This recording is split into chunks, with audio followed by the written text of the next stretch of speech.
masih ada hal-hal teknis yang membingungkan, terutama bagaimana tips untuk bisa klaim itu bisa diajukan dengan cepat sehingga membutuhkan waktu yang tidak lama hingga klaim itu bisa terbayarkan. Tentu klaim untuk COVID ini terbilang hal yang baru sehingga perlu penyamaan persepsi antara rumah sakit, Kementerian Kesehatan, BPJS Kesehatan sebagai verifikator, dan dalam perjalanan akan banyak juga hal-hal yang perlu didiskusikan, terutama bagaimana implementasinya di lapangan. Untuk itu sudah ada hadir di antara kita beliau para pembahas yang tentunya akan membantu memperkaya diskusi pada hari ini. Kami persilakan, ini sudah ada 2 orang pembahas yang hadir bersama kita, Prof. Dr. Laksono Trisnantoro MSc PhD, beliau adalah Kepala Departemen Kebijakan dan Manajemen Kesehatan FKKMK UGM, dan semangatnya ini sangat-sangat tinggi untuk menginisiasi ya berbagai forum manajemen COVID, termasuk diantaranya search capacity. Baik, Prof. Laksono, monggo dipersilahkan. Ya, terima kasih Bu Mudia. Bisa dengar suara saya? Bisa jelas, Prof. Jelas ya? Ya, oke. Terima kasih Pak Gufron, Bu Hesti, dan Mbak Endang, teman saya satu angkatan di FKUGM. Ya. Ya, jadi ini ada beberapa hal ya. Waktunya berapa menit ya? Waktunya 5 menit. Sama 10. 5 atau 10. Waktu. Coba timernya diberi ya. Timenya. Oke. Ya, jadi ada beberapa hal yang saya akan coba bahas. Pertama mengenai tadi menarik dari apa yang dikatakan Bu Hesti ya, bahwa sekarang BPJS bukan sebagai pembayar ya, tapi lebih sebagai verifikator ya.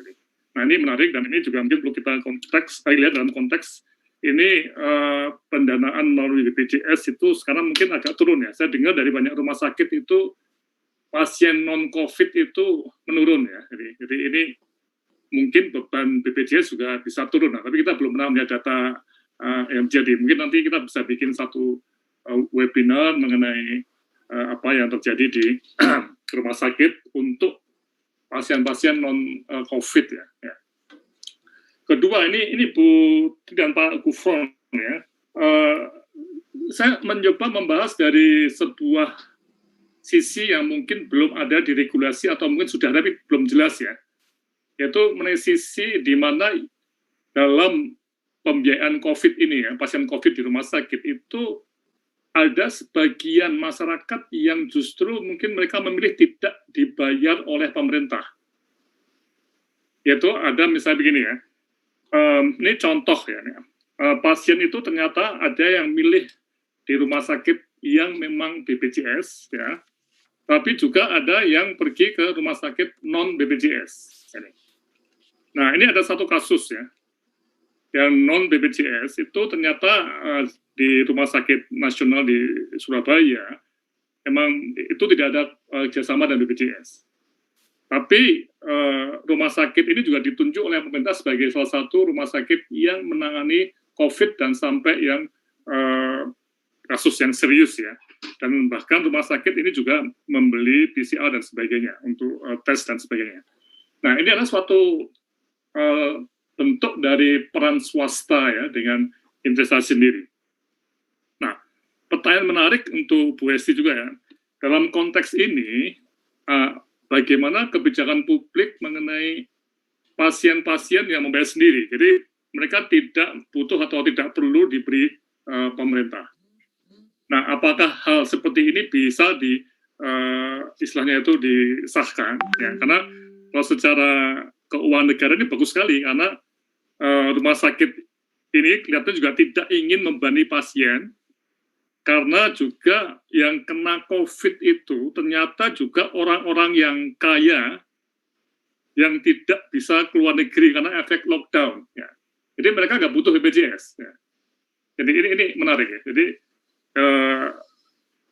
juga ada beberapa hal yang menarik dari mereka juga ingin pelayanan yang tanda kutip yang lebih nyaman, karena itu juga menyangkut isolasi yang berminggu-minggu barangkali juga ya. Nah, ini hal-hal yang mungkin perlu kita lihat terjadi di masyarakat, dan ini di luar apa yang tadi disampaikan oleh Bu Hesti, Pak Kufron, dan juga Bu Endang ya. Jadi ini benar-benar berbasis pada semacam kekuatan ekonomi masyarakat. Ini yang pertama ya.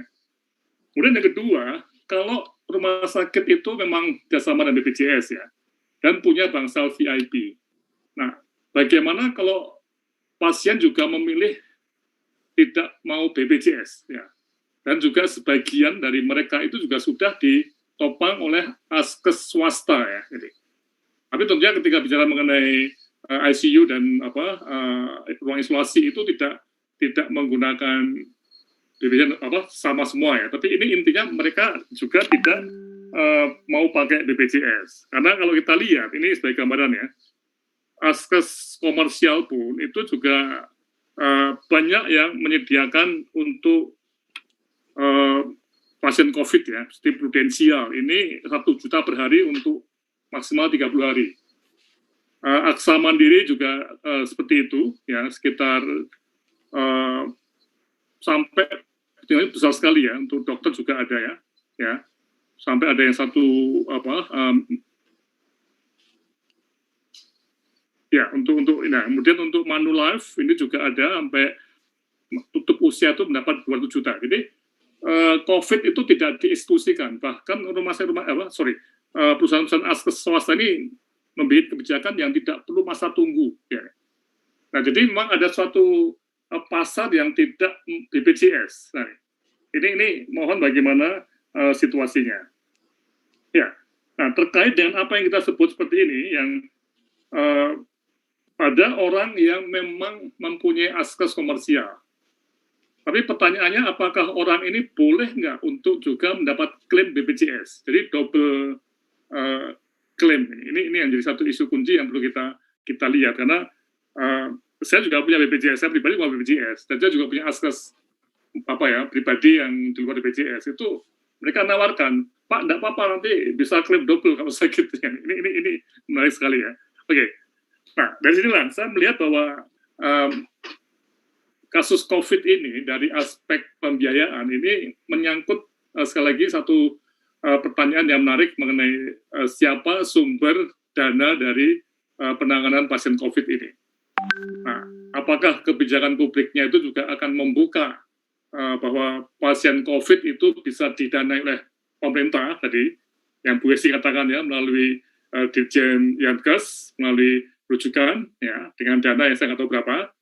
Tapi tadi prosesnya sangat complicated ya tadi, dan kita bersiap-siap untuk menghadapi dispute tadi ya, yang disampaikan oleh banyak pembicara. Atau juga diberikan pilihan bagi mereka yang mampu, silahkan bayar sendiri ya. Dan ini juga akan terkait nanti apabila ada lonjakan yang tinggi ya. Nah, apakah kita bisa membuat suatu model yang mengurangi beban pemerintah?